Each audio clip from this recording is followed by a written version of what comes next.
here is another in NBC's great parade of new shows.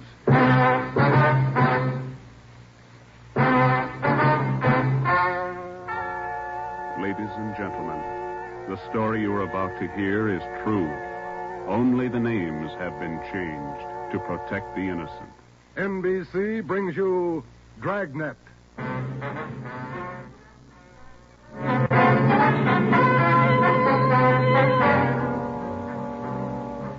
You're a detective sergeant. You're assigned to auto theft detail. In 3 months, more than 250 cars have been broken into. Property mounting well into thousands of dollars has been stolen. 2 youthful members of the gang have been apprehended. The all-important brains of the criminal ring, the leaders, are still at large. Your job, get them. Dragnet, the documented drama of an actual crime, investigated and solved by the men who unrelentingly stand watch on the security of your home, your family, and your life. For the next 30 minutes, in cooperation with the Los Angeles Police Department, you will travel step by step on the side of the law through an actual case from official police files. From beginning to end, from crime to punishment, Dragnet is the story of your police force in action. It was Monday, March 2nd. It was cold in Los Angeles. We were working the night shift out of auto theft. My partner's Ben Romero. The boss is Ed Backstrand, chief of detectives. My name's Friday. I was on the way back from the interrogation room, and it was 10:58 p.m. when I got to room 26, chief of detectives' office. Real tough kids, aren't they? Yeah, they won't admit a thing. Now, sit down. Thanks. When'd you pick him up? About 8:30 tonight in the parking lot behind the Star Theater out on Sunset. He was lifting the radio out of a 48 convertible. He's had lots of experience. The report says you picked up a 19-year-old girl with him. She was waiting for the guy in a parked car across the street from the theater. Car was full of loot. The first real break we've had on those auto burglaries in 3 months, and it's no good to us. Well, neither one of them will talk. They won't even admit they know each other. You run makes on them? Just did. We've been questioning the boy for an hour, getting nowhere. What's his name again? Freeman, Stanley Freeman. Oh, yeah. Age 20. Address? Butte, Montana. Down here for a vacation. He doesn't lie very well, Ed. He's never been to Butte, Montana in his life. Knows less about the town than I do. Well, get to him. Right, Ed. Where'd you put the girl? We had a policewoman take her to our office. We can talk to her when we finish with the boy. Well, what's her story? Hasn't any. She won't even open her mouth. 19 years old, probably needs a good spanking. Now get him to talk. Right.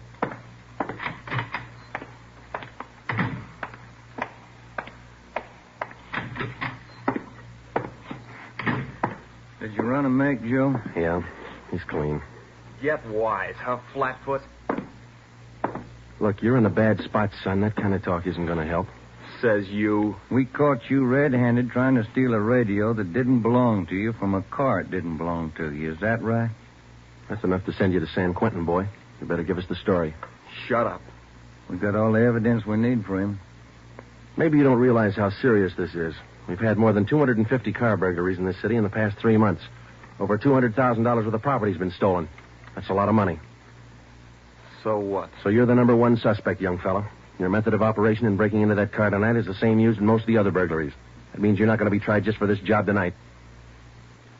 What are you getting at, Flatfoot? Listen, son. In the state of California, breaking into a locked car is a felony. You can go to state penitentiary for that. And we're going to file a complaint of burglary with the district attorney in the morning. You say you're from Butte, Montana. All right, I don't believe you, but we'll make sure. Ben, go down to our office and call the news photographers. Stanley here is going to have his picture on the front page of every newspaper in Los Angeles tomorrow. Right, Joe? No. You can't. I won't let you. I got my rights. What's the matter, youngster? Everybody wants his picture in the paper. Yeah, well, I don't. I won't let him. We got your picture already for him, remember? They took it when they fingerprinted you. You can't use it. You can't. I'll get a lawyer. Reporters will be over in a couple of minutes. We have to give them your story and your picture, too. This one. You won't. You won't. Give it to me. All right. Give it to All me. right, Freeman, get your hands off him. Now, sit down. All right. Now let's have it straight. Don't let him use the picture. Don't let him. You can't. You can't. We gotta have the truth, son. Now, look, you're 20 years old. You know right from wrong. You'll have to take your medicine. If you cooperate, we'll do all we can to help. Oh, I live out in the Wilshire district. All I wanted was a little extra money. We didn't take much. We didn't think it was so wrong. It was stealing, Freeman. You know that's wrong. Where do you live out there? Piper Avenue. 821 Piper. You won't give him my picture. You live there with your family? Yeah, my mother. Father's dead. Promise me you won't give him the picture. My mother, she'd see it. Promise me. You're working with a gang on those auto burglaries. We know that. Now, who are they? Where are they? And what's the setup? I can't. They get me for it. Who'd get you? I can't tell you. I can't. Who's your girlfriend, Stanley? The one you were with tonight? Joanne. Joanne Miller. Where does she live? Piper Avenue, same as me. Lives on the same block, 866. Is that her home? She live there with her folks? Yeah. Mother and father. They work. And you got her into this. Isn't that the story she gave us, Ben? I did not. I didn't. It was her. She said a bunch of kids were doing it. It was quick money, something to do at night. She started it. All right, Romero. I'll go see the girl. You stay here with Freeman. Right, Joe. Just stay put in that chair for him.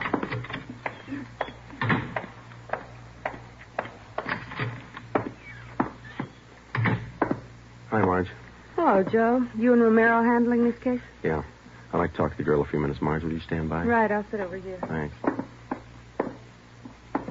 All right, miss. What's your name, age, and address? I told this lady cop 15 minutes ago I'm not saying anything. All right, then we'll tell you. Your name's Joanne Miller. You live at 866 Piper Avenue. You live with your father and mother. Both of them work. You're a liar. That's not me. You're 19 years old. You live on the same block as your boyfriend, Stanley Freeman, and you're the one who got him mixed up in this gang. Isn't that right? No, it's not right. It's not. I didn't do anything. Well, that's only half the story. Freeman told us everything. You want to hear the rest? No. Stan wouldn't tell you. He wouldn't. He told us how you got him mixed up in it. Quick money. That's what you told him, didn't you? No, it was him. I can prove it. The rest of the kids will tell you. He got me in this. Ask them, they'll tell you. It was Stanley and Fred Milford and George Jansen. They started it, all three of them. All right. Will you tell the story to a police stenographer? I'll tell him everything. He's not blaming this on me. Marge, will you go get the stenographer? Right. Now, how many persons in this gang of yours? Oh, about 10 or 12. And it's not my gang either. He got me into this, and now he's trying to lie his way out, blaming me. How long you been doing this, burglarizing cars? Me? Only about 2 weeks. It was supposed to be fun, something to do at night. The rest of them been at it a couple of months. Who's the head of the gang? I told you, it's him, Stanley, and Fred Milford and Jansen, all three. I only started going out with him 2 weeks ago, maybe less. All right, Joanne. Tell it to the stenographer the same way. Stenographer will be in a minute, Joe. Okay, Marge, thanks. Stay with her. Right, Joe.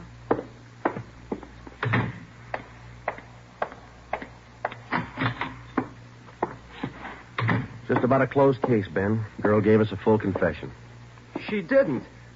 Oh, you're not tricking me again. She didn't. She told us you're one of the leaders of the gang, Stanley. Said you got her into all this. The other two are George Jansen and Fred Milford. About a dozen kids in the gang, all of them about your age. Isn't that right? She's lying, can't you tell? She's lying. She got me into the gang. Well, she did. She's Milford's girlfriend. Ask her. Oh, she can't lie out of that one. She got me into it. I can prove it. Who's the real leader of the gang? Milford. He started it. He organized the whole thing. He collects the stuff we get, and he delivers it. Jansen helps him do it. What do you mean he delivers the stuff? Where does he deliver it? Well, somewhere in Dogtown, I think. Down around South Main, near the railroad yards. Who's it delivered to? Oh, I don't know exactly. I heard Jansen mention the name once. Myra, he said. It's supposed to be a big secret. Myra, that's all I remember. Where does Jansen and Milford live? Well, Jansen rooms down on East Flower. 1042, I think. It's a rooming house. And Milford lives 2 blocks over from me on Quincy. 234 Quincy. He lives with his grandmother. Got that, Ben? Right. All right, let's pick up Milford and Jansen. It was 10 minutes past 1 when Ben and I returned to headquarters with George Jansen and Fred Milford in our custody. In Jansen's room at 1042 East Flower Street, we found 2 fur coats, a box full of new car accessories, an S&W .38 revolver, and a .45 automatic. When we picked up Fred Milford at his home, we discovered 5 deluxe car radios hidden in the garage, plus a valuable assortment of cameras, cigarette lighters, and clothing. Both Jansen and Milford refused to talk, but when we got them to headquarters and showed them the signed statements of Stanley Freeman and the girl, Joanne Miller, they broke. Milford, where else did you and your gang operate besides the Wilshire district? No place, only out there, that's all. Same type of car burglaries have been committed all over the city. You telling us your gang didn't have a hand in them? It's the truth. Our territory was Wilshire district. We didn't go outside. You mean some other gang's responsible? I don't know. All I know is we didn't have any part of them. Is there another gang, Milford? Maybe, I don't know. You find out. It's none of my business. It is your business, Milford. You admit you and your gang committed 55 jobs in the past 3.5 months. That leaves about 200 jobs to be accounted for. That's right. You figure it out. We have figured it out. I think you and your gang of young thieves pulled every one of those 250 jobs. There isn't any other gang. That's the story the district attorney's going to get. You're crazy. There is. I know there is. Then give us the information and save yourself a lot of trouble. Well, we're not the only ones. That's all I know. Milford, do you know how many years you get for auto burglary? I told you, we're not the only ones. There must be a couple of others besides us. Vince Mahoney, he's got a gang. Where does Mahoney operate? West Hollywood and Beverly. Where does he live? I don't know. Honest, I only met him a couple of times. Where'd you meet him? I don't remember. Where'd you meet him, Milford? Delivery. I met him down at the delivery place a couple of nights. When you delivered the property you stole from cars, is that right? Yeah. Where was that? Down by the railroad yards. Where? Chavez Street. It's a little alley off East Main. Who'd you deliver the stuff to? I told you, her name's Myra. That's all I know. We meet her and some guy on Tuesday nights. We give them the stuff and they pay us off. Mahoney delivers the same night I do. Do you meet her every Tuesday night? Yeah. You're going to meet her this Tuesday, tomorrow night? I don't know. I guess so. Same place? Yeah. Are you the only one she deals with? Sometimes Joanne. Near Joanne. I know what you're thinking. You want to use me to trap Myra. Well, what's it worth? You know better than that. How about it, Milford? Oh, what else can I do? Give me another cigarette. By 3:30 that morning, the signed statements and confessions were piling up fast. Milford gave us a list of the names and addresses of each member in his gang, and within an hour, they were all under questioning at headquarters. Most of the suspects, about 1/3 of them girls, ranged in age from 18 to 21. As they told their individual stories, the scope of the case grew until it covered most of the city. By late afternoon of the next day, Tuesday, March 3rd, 3 more gangs operating in Venice, Bel Air, and North Hollywood had been apprehended. They confessed to more than 175 burglaries from locked cars during the past 3.5 months. At 5 o'clock that afternoon, Ben and I met with Chief Backstrand in his office. How many admissions you have now? Over 50, Ed. Here are the gang leader's statements. What's their story? Well, it's pretty much the same. They all say this woman Myra set up the operation. You mean she got the kids and put them to work burglarizing cars? Well, not exactly. She picked the leaders, contacted them in bars or on the street, asked them if they wanted to pick up some spare money getting auto parts for it. Then she didn't tell them to go out and burglarize cars. Well, not in so many words, Ed, no. After they brought in auto parts for a couple of weeks, she told them to bring her everything they could find, outside the car or inside. Those are the words she used. 5 of the kids dictated those words into their signed confession. Oh, that should hold in court. What else did you get on this woman? Oh, she taught them how to work, told them to wear gloves, all angles. Well, we got most of the small fry. Now, where do we find this Myra woman? Any description on her? Yeah. Kids say she's about 33, 34. Good-looking redhead. 5'5", about 120, well-dressed. No description on the guy she runs with. You run a make on her yet? Yeah, no previous record. We set up a stakeout for her tonight. 2 of the gang leaders have volunteered to go along. This Milford and Vince Mahoney. Good. Down on Chavez, where she usually meets them? Yeah, that's right. When? 11:15. That's the regular time for the meet, according to the kid. All right, I'll be at home. Call me. I don't want to miss out on this one.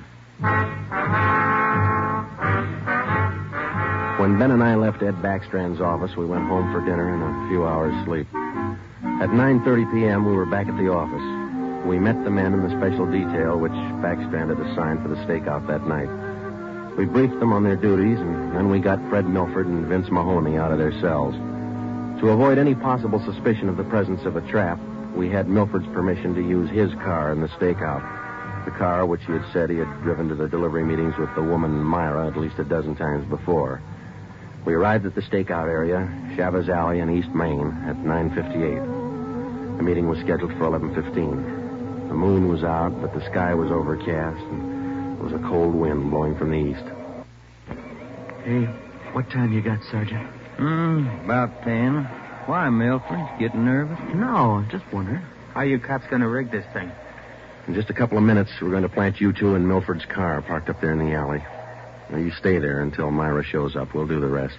Yeah, I know, but what'll we say? Suppose she asks for some stuff. We ain't got any. You won't need any. You won't have much time for talking. Hey, suppose she wises up. Maybe she'll pull a gun. Maybe. Does she carry one? No, never saw her with one. Don't worry, Milford. We'll make sure you're not in danger. She's got an awful temper, that redhead.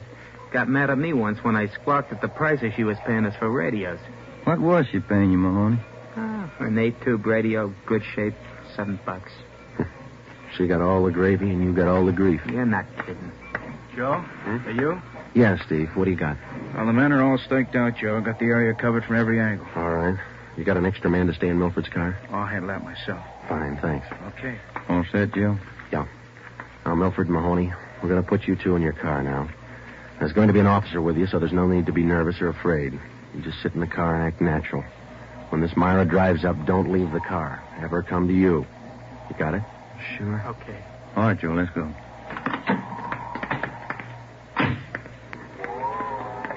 Sure is cold out. I don't even have a heater in my car. You stole enough of them. Okay, Steve, here they are. All right, boys. Milford, get in first behind the wheel. Okay. Mahoney in the middle.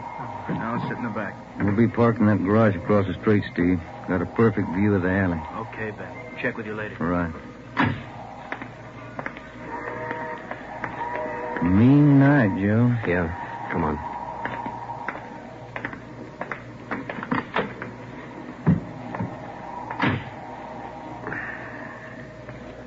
It's cold here in the garage, isn't it? Yeah. It might be a long wait. What time you got?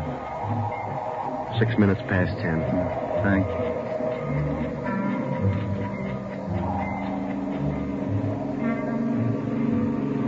Hey, Joe. What is it? It's nothing. Thought that passing car was turning in the alley. Relax. It's early. Lonely place. Dark. Gets on your nerves.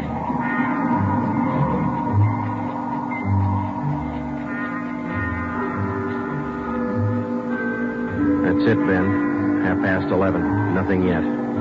Somebody might have tipped her off. Yeah, that's what I was afraid of. Now, let's wait it out anyway. Joe, that blue coupe. Yeah, just turned in the alley. Let's go. Come on, run, Ben. Behind you. All right, wait, you fella. Quit your fighting. What'd you get, Steve? Here he is. Just drove up in the coupe. Got out and called Milford Mahoney by the first names. He's in on it. What about the girl? No sign. Kid was the only one in the car. All right. Tell them in the stakeout's off for tonight. Have them report back in. We'll take the kid with us. Okay. All right, young fellow, this way. What do you cops think you're doing? I ain't done nothing. Look, sport, we heard that from 54 different kids yesterday. We're tired of that line. Come on. When we got back to the office, we took the boy to the interrogation room and questioned him. He gave his name as Matthew Leiter, age 21. He wouldn't break until Vince Mahoney definitely identified him as a member of his car burglary gang and a special favorite of the red-headed woman they called Myra. Then Leiter copped out and told Ben and I that he had talked with Myra as late as 10 o'clock tonight. He told us that she had heard that the police had picked up some of the gang members, and she asked Leiter to drive down to the Chavez Alley meeting place. He was supposed to tell Milford and Mahoney that the weekly delivery date was off until further notice. We questioned Matthew Leiter for an hour and a half. You told us a little while ago that you talked with this woman, Myra, late tonight. Yeah. Where'd you talk to her? At her home? Her home? Don't be stupid. Nobody knows where she lives. I met her at a bar. Which bar? Julius. Out in Santa Monica. How did she contact you? Called me at home. She's not such a bad dame. She treats you right. Sure, that's why you're in jail. Did you ever call her on the phone? I don't know her number. None of the kids do. She's smart. She taught me all I know about the racket. You'll have a rough time getting her. Maybe, but we'll get her. Ben and I left the office at 2 a.m. and went home to bed. We reported in at 8 that morning to Ed Backstrand. The three of us went down the street to Koken's restaurant for a cup of coffee. Nobody was in a good mood. We had most or all the small fry in the citywide burglary ring, but it seemed we were still a long way from cracking the inner circle.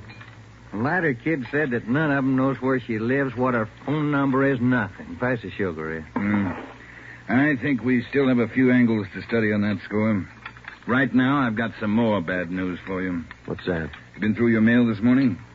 No, not yet. We haven't had a chance. I saw the overnight reports. There were 32 car burglaries last night.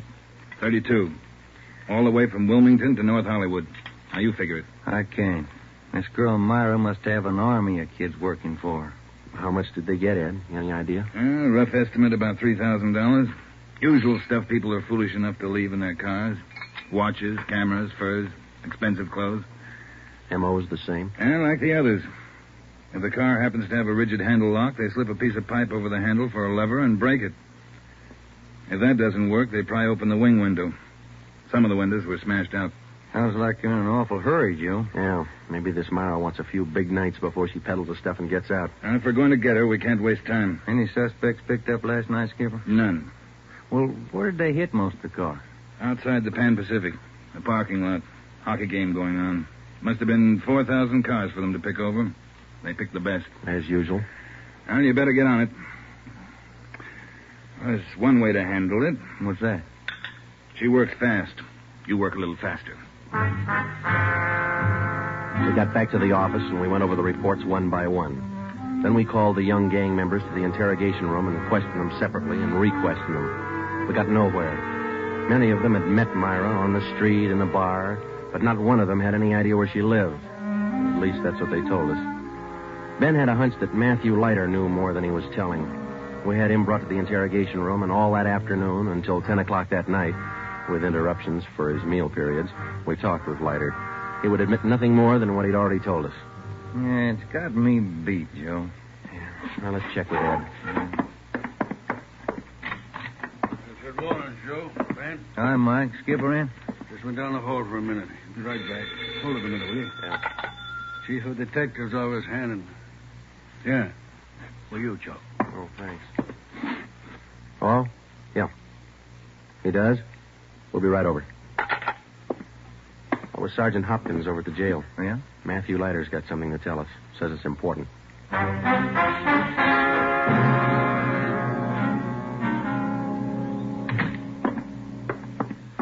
Have a chair here, Leiter.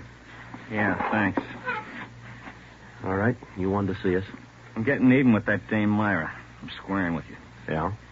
She told me if I was picked up, she'd have me out in a couple of hours. She promised me a lawyer if anything happened. Said she'd get me bail. All right. Where can we find her? I don't know if she's there now, but you can find out at Francisco Motors. Big used car lot. Garage, too. It's out on Melrose past La Cienega. What's the tie-up? That's where she fenced most of the stuff we stole. Some old guy she buddies with runs the place. Big shop in the back. Store a lot of hot stuff there. Barney, Yes, Sergeant? we're through with them. Take them back. We checked with Chief Backstrand, and then we drove out to the Francisco Motor Company. We located it on the corner of Melrose and Geneva Avenue. It was a big layout. It consisted of a large used car lot sign bannering the slogan, Deluxe Auto Accessories, lowest prices in town. Along the back end of the lot, there was a large L-shaped garage. We found the man in charge, and he gave his name as Paul Hackett, the owner of the car lot. In the garage, we found the entrance to a large back storeroom. It was loaded with thousands of dollars worth of auto radios, spotlights, cratefuls of assorted car accessories. Special closets built into the walls of the garage contain racks of fur coats, suits, dresses. Below that, smaller boxes containing watches and cameras, all wrapped in tissue paper. You can save all of us a lot of time and trouble by talking to us now, Mr. Hackett. Where is Myra? I don't know who you're talking about. I don't know what you're talking about. Can you explain what we just found in your garage? I didn't know it was there. I didn't know it was stolen. Well, which is it, Mr. Hackett? Make up your mind. I bought it. But I didn't know it was stolen. You can't prove I did know. I think we can prove it, Mr. Hackett. Some of those stolen car radios stored back there, the serial numbers are filed off, and this workbench here is full of filings. I didn't know. You'll have to do better than that. How does Myra figure in? I don't know.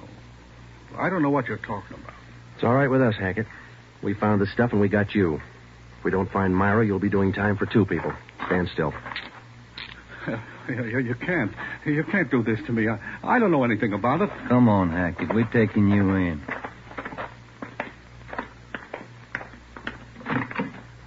All right, get in the car. Come on, in the car. Am I going to jail? You're going to jail. All right. I'll take you to Myra.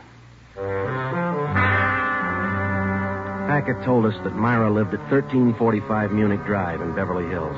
He said that he was Myra's husband. He told us that he'd been in a legitimate garage business for 10 years before he married Myra. She talked him into the racket. He identified 1345 Munich Drive as their home. When we got there, we found stores of stolen property similar to those found in the garage. Myra was not there. Hackett had no idea where she might be. We sat down in the living room and waited.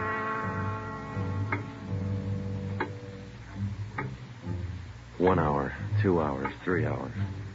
After 5 hours of waiting, the monotony started to wear on everybody's nerves, especially Hackett's. And the whole thing, it was her idea. I should have known, all hers. She did this to me. I won't take it alone. Where is she? You tell us, Hackett. Told you, I don't know. She couldn't have gone. She didn't know. I'm not going to take All right, this quiet alone. quiet down. That's you, Paul? Thought I heard you talking to some. Who's he? The police, Myra. The police. Your smart kids told them the whole story. What are you talking about, my smart kids? What are these cops All doing here right, in the that's living... enough. Get your dirty hands off me. Get away. Kids are right, Joe. She got a Get away. temper. Who do you think you're... There, that ought to hold you for a while. All right, come on, you two. Let's go. All right, copper. You win. Stupid husbands. How many times did I tell you? Don't trust those kids. Don't store their stuff in the garage. Don't open it for anybody. Get a lawyer. No, you knew better. Dumb jerk. The idea of having those cops camping in the living room waiting for me. Why didn't you warn me? I'm going to divorce you. That's what I'm going to do. I'll stick you for plenty. Jerk. All right, inside you two.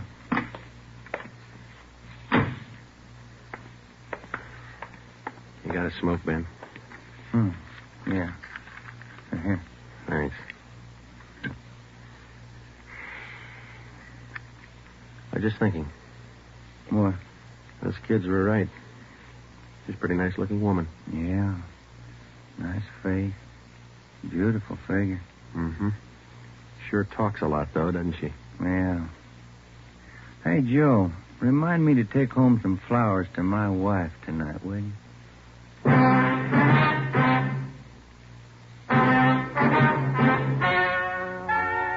The story you have just heard is true. Only the names were changed to protect the innocent. Paul and Myra Hackett were tried and convicted on 7 separate counts of receiving stolen property. They are now serving out their sentences in the state penitentiary. Realizing that most of the young persons involved in the case were influenced by the strong personality of Paul and Myra Hackett, a separate investigation was made into the backgrounds and home life of the young offenders. In most cases, they were found to be basically good, and they were placed on probation and returned to their homes.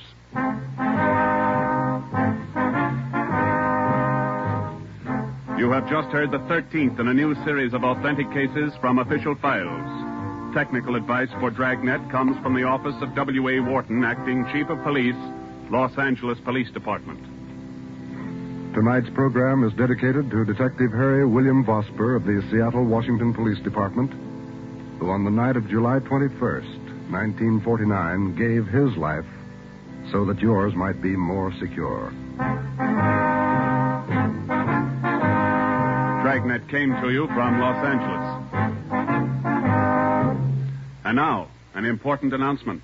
Starting this Saturday, September 3rd, Dragnet will be heard at a new time over your NBC station. Consult your local newspaper for the new listening time.